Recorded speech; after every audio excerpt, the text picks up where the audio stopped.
दोस्तों आज हम एक्सप्लेन करने वाले हैं हाल ही में आई मूवी श्रीकांत को, जिसमें राजकुमार राव लीड रोल में है और ये मूवी आपको जरूर पसंद आएगी, जो कि श्रीकांत पोला जी की लाइफ पर आधारित है। इसलिए वीडियो को भी लाइक कर दीजिए। हम चलिए कहानी शुरू करते हैं। तो मूवी की शुरुआत में हमें आंध्र प्रदेश का सीन दिखाया जाता है, जहां 13 जुलाई 1991 में एक लड़के का जन्म होता है। अब बेटे के पैदा होने पर उसके पिता बहुत खुश होते हैं और खुशी खुशी में उसका नाम फेमस क्रिकेटर श्रीकांत के नाम पर रख देते हैं। साथ ही वो कहते हैं कि मेरा बेटा बड़े होकर क्रिकेटर बनेगा। पर श्रीकांत के पिता की खुशी ज्यादा देर नहीं टिकती, क्योंकि उन्हें पता चलता है कि उनका बेटा तो जन्म से ही अंधा है, जिससे उनका दिल टूट जाता है। इसके बाद श्रीकांत के परिवार वाले सोचते हैं कि इस बच्चे को भी मार देना चाहिए, क्योंकि इसकी इस दुनिया में कोई जगह नहीं है और अगर इसे आज न मारा तो इसे इस दुनिया वाले रोज मारेंगे। फिर जब श्रीकांत के पिता उसे मारने ही वाले होते हैं तो वहाँ श्रीकांत की माँ आ जाती है, जो अपने बेटे को मरने नहीं देती। अब इसके बाद कहानी आगे बढ़ती है और हम श्रीकांत को देखते हैं, जो अपने दुख और तकलीफों से लड़ने का फैसला करता है, जिसके बीच उसे कई बार बुली भी किया जाता है। कुछ लड़के उसे भिखारी कहते तो कुछ उसे मारते, लेकिन श्रीकांत ने ठान लिया था कि वो कभी भी अपनी परेशानियों से भागेगा नहीं,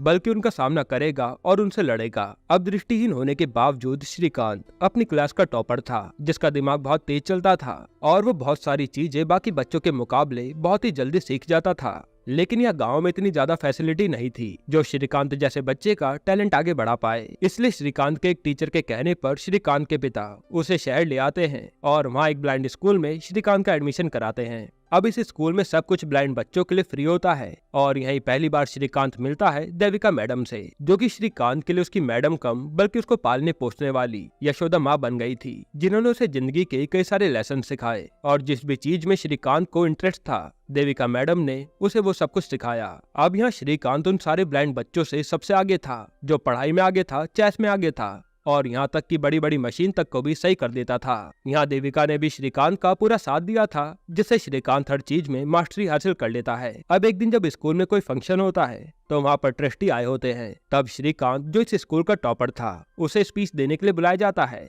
लेकिन यहाँ तो श्रीकांत ट्रस्टी के सामने स्कूल का ही भांडा फोड़ देता है कि यहाँ के लोग तो हमारा ठीक से ख्याल तक नहीं रखते और जो भी यहाँ पर पैसा आता है उसका आधा ही पैसा हम पर खर्च होता है और बाकी का पैसा यहाँ का स्टाफ खा लेता है। साथ ही किचन में से रोज चिकन की खुशबू आती है, पर हमें तो वही सादी सब्जी खिलाई जाती है। अब श्रीकांत ने इतना बड़ा कांड कर दिया था तो गुस्से में स्कूल वाले उसे धक्का मारकर स्कूल से निकाल देते हैं और श्रीकांत को समझ ही नहीं आता कि ये उसके साथ क्या हो गया। उसने तो कभी सोचा ही नहीं था कि ये स्कूल वाले उसके साथ ऐसा कुछ करेंगे। साथ ही वहाँ पर देविका मैडम भी नहीं थी, इसलिए उन्हें तो पता ही नहीं था कि श्रीकांत के साथ क्या क्या हुआ है। अब श्रीकांत पूरे शहर में ऐसे भटकता भटकता जाने लगता है, तो इसी बीच कई लोग तो उसे भीख देकर जा रहे थे, पर किसी ने भी श्रीकांत की मदद नहीं की थी, क्योंकि सबको लग रहा था कि ये कोई भिखारी होगा। पर यहाँ जैसे ये बात देविका मैम को पता चलती है तो वो श्रीकांत को ढूंढते ढूंढते उसके पास पहुंच जाती हैं, जहां श्रीकांत कहता है कि मुझे तो आगे पढ़ना है और ऐसे भिखारी नहीं बनना, जिसे सुनकर देविका मैम का दिल भर आता है। अब इतना सब कुछ होने के बाद देविका मैम ही श्रीकांत की केयरटेकर बन जाती हैं और उसकी पूरी रिस्पॉन्सिबिलिटी उठा लेती हैं।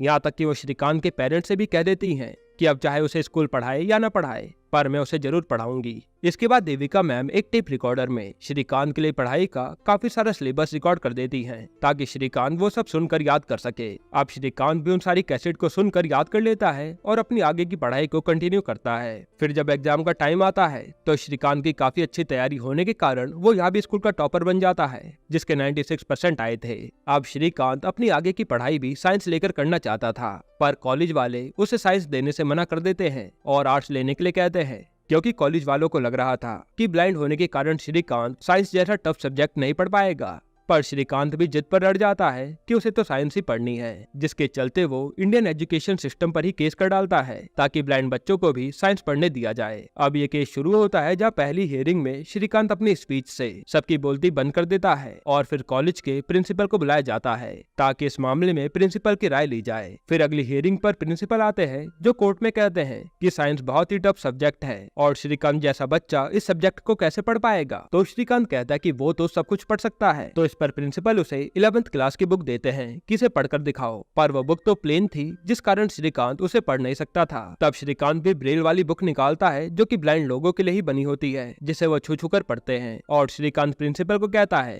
कि आप इसे पढ़कर दिखाइए, तो प्रिंसिपल मना कर देता है। इस पर श्रीकांत कहता है कि जैसे इस कोर्ट रूम में बैठा कोई भी इंसान ब्रेल बुक नहीं पढ़ सकता, वैसे ही हम वो वाली किताब नहीं पढ़ सकते। और सोच के देखिए, अगर एजुकेशन सिस्टम हमने बनाया होता तो आप लोग पढ़ाई कैसे कर पाते। जो सुनकर जज को भी बात समझ आ जाती है, जिसके बाद श्रीकांत ये केस जीत जाता है और उसका कॉलेज में एडमिशन भी हो जाता है। अब यहाँ भी श्रीकांत मन लगाकर पढ़ाई करता है, साथ ही वो यहाँ चेस और क्रिकेट भी खेलता है और यहाँ भी हर चीज में नंबर 1 बन जाता है। अब एग्जाम में उसके मार्क्स भी काफी अच्छे आते हैं, जिससे IIT में भी उसका आराम से सिलेक्शन हो जाता। पर यहाँ भी ये प्रॉब्लम आती है कि इंडियन एजुकेशन सिस्टम के चलते ब्लाइंड लोगों के लिए कोई भी सीट नहीं है। हालांकि श्रीकांत भी समझ गया था कि वो सिर्फ पढ़ना चाहता है, इसलिए वो इस बार इंडियन एजुकेशन सिस्टम पर कोई केस नहीं करता और अपनी पढ़ाई को नॉर्मल कॉलेज से कंटिन्यू रखता है। साथ ही वो ब्लाइंड लोगों के साथ क्रिकेट भी खेलना शुरू कर देता है, जिसमें श्रीकांत को कोई जवाब नहीं था। इसके बाद श्रीकांत एक प्रोग्राम में जाता है जहाँ पर APJ अब्दुल कलाम जी आए होते हैं। वो सभी से पूछते हैं कि आप सब बड़े होकर क्या बनना चाहते हैं, जिस पर कोई डॉक्टर बोलता है तो कोई इंजीनियर। फिर जब श्रीकांत की बारी आती है तो वो कहता है कि वो देश का पहला विजुअली इम्पेयर्ड प्रेसिडेंट बनना चाहता है। ये सुनकर कलाम सर उसका नाम पूछते हैं और उसे देखकर काफी खुश भी होते हैं, क्योंकि कलाम सर को उसमें काफी पोटेंशियल दिखा था।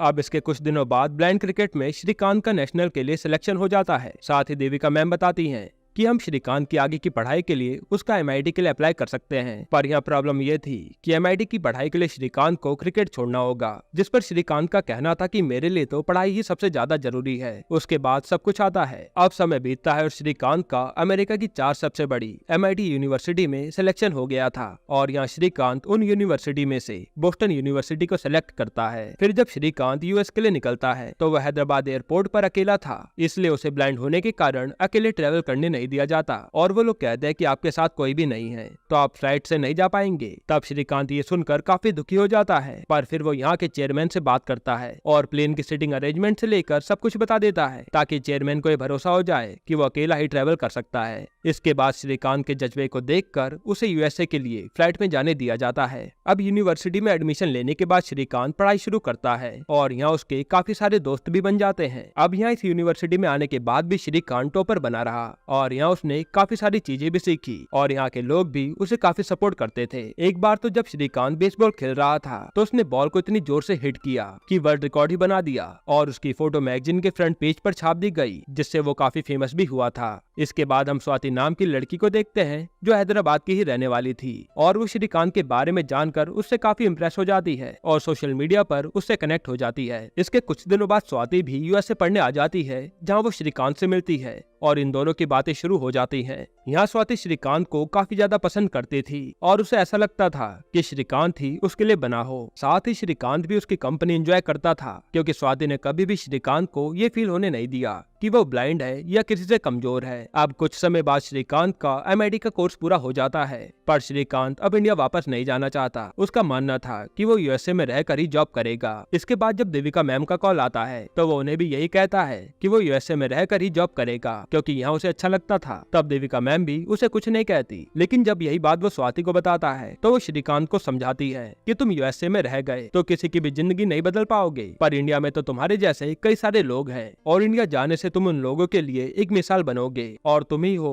जो उन लोगों की जिंदगी बदल सकते हो, इसलिए उनका पूरा फ्यूचर तुम्हारे ऊपर डिपेंड करता है। तब ये सब सुनने के बाद श्रीकांत को भी बातें समझ आती हैं और वो तुरंत इंडिया के लिए निकल जाता है। अब यहाँ पहुंचकर श्रीकांत स्वाति वाली बात देविका मैम को भी बताता है कि इंडिया के ब्लाइंड लोगों को मेरी जरूरत है, इसलिए मैं यहाँ आ गया। ये जानकर देविका मैम भी काफी खुश होती हैं। फिर श्रीकांत कहता है कि हम ब्लाइंड लोगों के लिए क्या कर सकते हैं, जिस पर देविका मैम कहती हैं कि हम उन्हें कंप्यूटर सिखा सकते हैं, जिससे उन्हें कहीं भी आसानी से जॉब मिल जाएगी। तब ये लोग कुछ ही दिनों में अपना कंप्यूटर सेंटर खोल लेते हैं, जहाँ ये लोग कई सारे ब्लाइंड लोगों को कंप्यूटर सिखाते हैं। पर यहाँ प्रॉब्लम यह आती है कि उन लोगों को कहीं भी कंप्यूटर ऑपरेटर की जॉब नहीं मिलती और अब कंप्यूटर सेंटर का फायदा न दिखने के कारण वो अपना सेंटर बंद कर देते हैं। इसके बाद एक दिन श्रीकांत देविका मैम से कहता है कि अगर इन लोगों को कोई भी जॉब नहीं दे रहा तो क्यों ना हम इन लोगों को जॉब दें। पर देविका मैम पूछती है कैसे। अब यह श्रीकांत देविका मैम को पैकेजिंग बिजनेस के बारे में बताता है, लेकिन इस काम में तो काफी सारी इन्वेस्टमेंट लगेगी और यहाँ तक कि उन्हें एक फैक्ट्री भी चाहिए होगी। तब ये सब सोचकर श्रीकांत कलाम सर से मिलने का फैसला करता है कि शायद वो हमारी इसमें मदद कर पाए। इसके बाद एक दिन अपॉइंटमेंट लेकर ये लोग कलाम सर से मिलने जाते हैं और इनका आइडिया कलाम सर को काफी पसंद आता है क्योंकि इससे ब्लाइंड लोगों का उद्धार हो रहा था। तब कलाम सर श्रीकांत के आइडिया के लिए 25 लाख रुपए की इन्वेस्टमेंट देते हैं, जिससे श्रीकांत काफी खुश होता है। लेकिन यह प्रॉब्लम ये थी कि इतने रुपए से ये लोग बिजनेस शुरू नहीं कर सकते थे क्योंकि बिजनेस में करोड़ की इन्वेस्टमेंट लगेगी। हालांकि इसके बाद भी श्रीकांत कई और लोगों से इन्वेस्टमेंट की बात करता है पर उसे कहीं से भी इन्वेस्टमेंट नहीं मिलती। फिर एक दिन श्रीकांत एक बड़े इन्वेस्टर रवि से मिलता है, जिससे श्रीकांत अपना बिजनेस आइडिया समझाता है और बताता है कि कलाम सर ने 25 लाख रुपए हमें पहले इन्वेस्टमेंट के तौर पर दिए हुए हैं। तब ये बात जानकर रवि को श्रीकांत का आइडिया काफी पसंद आता है और वो उसके बिजनेस में पैसे लगाने के लिए मान जाता है। फिर रवि और श्रीकांत अपने लिए एक बहुत बड़ी फैक्ट्री खरीदते हैं और इसका नाम बुलेंट इंडस्ट्री रखते हैं, जिसकी ओपनिंग पर सब लोग काफी खुश थे।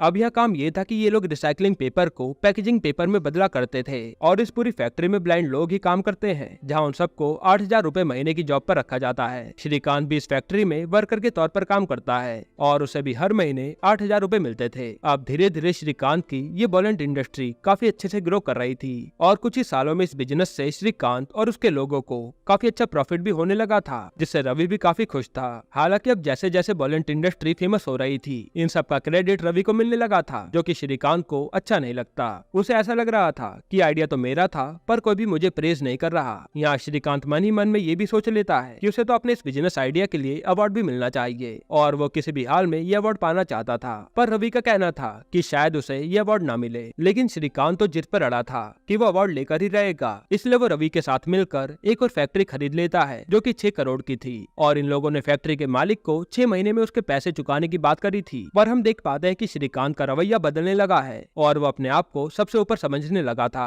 इसलिए वो ना तो देविका मैम से ठीक से बात कर रहा था और ना ही रवि से। उसे ऐसा लग रहा था कि जैसे वो इन सब से काफी कुछ ज्यादा जानता हो और उसे किसी के सहारे की जरूरत नहीं है। इसलिए वो अब उस अवार्ड को पाने का सपना ही देखने लग जाता है जिससे उसका नाम हो और वो भी बड़ा आदमी बन सके। अब नाम बनाने के चक्कर में श्रीकांत पॉलिटिक्स में भी उतर आता है, जहाँ एमएलए श्रीकांत को टिकट देना चाहती थी, लेकिन देविका मैम श्रीकांत को ऐसा करने से मना करती है कि ये पॉलिटिक्स में जाकर तुम्हें कोई फायदा नहीं होने वाला। पर श्रीकांत तो अपने घमंड में चूर था। वो देविका मैम से कहता है कि उसे क्या करना है क्या नहीं वो सब जानता है, इसलिए आपकी सलाह की मुझे कोई जरूरत नहीं है। ये सब कहकर वो यहाँ से चले जाता है और देविका मैम उसे कुछ ज्यादा नहीं बोल पाती। इसके बाद जब श्रीकांत उस एमएलए के ऑफिस आता है तो उसे पता चलता है कि ये लोग तो श्रीकांत के अंधेपन की सिंपैथी से इलेक्शन जीतना चाहते हैं, इसलिए इन्होंने श्रीकांत को पार्टी में शामिल होने का मौका दिया था और यहाँ श्रीकांत के ब्लाइंड होने का पार्टी के लोग मजाक भी बनाते हैं, जो सुनकर श्रीकांत का दिल टूट जाता है और उसे समझ आता है कि उसने यहाँ आकर बहुत बड़ी गलती कर दी, क्योंकि रवि और देविका मैम ने तो उसे आज तक अंधे होने का एहसास तक नहीं कराया था और वो आज उन्हीं को अपना तेवर दिखाकर आया है। ये सब होने के बाद श्रीकांत सीधा देविका मैम के पास जाता है और अपने किए के लिए रोते हुए माफी मांगता है, जिस पर देविका मैम भी उसे माफ कर देती हैं, क्योंकि वो तो उसे अपने बेटे की तरह समझती थी। इसके बाद श्रीकांत रवि के पास जाकर उससे भी माफी मांगता है, जिस पर रवि भी अपने दोस्त को माफ कर देता है, क्योंकि ये दोनों काफी अच्छे दोस्त बन चुके थे। फिर श्रीकांत कहता है कि हम उस फैक्ट्री वाले को 6 करोड़ रुपए भी जल्दी चुका देंगे और जी तोड़ मेहनत करेंगे, जिसके बाद अब सब कुछ सही हो जाता है और श्रीकांत की मेहनत के दम पर उसे एक दिन स्पेशल कैटेगरी में बिजनेसमैन ऑफ द ईयर का अवार्ड भी मिल जाता है। तब श्रीकांत यहाँ पर अपने अंधेपन और अपनी हिम्मत पर एक बहुत ही अच्छी स्पीच देता है कि हम लोग अंधे हैं तो क्या हुआ, पर हम किसी से भी कम नहीं है, इसलिए हमें एक मौका देकर जरूर देखिए, हम वो सब कुछ कर सकते हैं जो एक नॉर्मल इंसान कर सकता है। साथ ही वो कहता है कि वो इस स्पेशल कैटेगरी के अवार्ड को एक्सेप्ट नहीं करेगा, पर अगर किसी दिन वो उसे नॉर्मल कैटेगरी से ये अवार्ड देते हैं तो वो उसे खुशी खुशी ले लेगा। अब ये सब सुनने के बाद श्रीकांत के लिए लोग तालियां बजाते हैं और लोगों के मन में श्रीकांत के लिए इज्जत काफी ज्यादा बढ़ जाती है। यहीं पर ये मूवी खत्म होती है। दोस्तों, आपको ये मूवी कैसी लगी हमें कमेंट में जरूर बताइएगा। वैसे अगर मैं आपको एक छोटा सा रिव्यू दूं तो ये मूवी हर किसी को एक बार तो जरूर देखनी चाहिए, क्योंकि ये आपको एक अलग तरह का मोटिवेशन देगी कि आप भी लाइफ में जो चाहे वो अचीव कर सकते हैं। साथ ही इसमें राजकुमार राव की परफॉर्मेंस की जितनी तारीफ की जाए उतनी कम है, क्योंकि उन्होंने श्रीकांत बोला जी के कैरेक्टर को हुबहू पर्दे पर उतारा है। बाकी आप अपनी राय कमेंट में जरूर दीजिएगा और अगर आपको हाल ही में आई एक कमाल की वेब सीरीज देखनी है तो आप ये वीडियो देख लीजिए।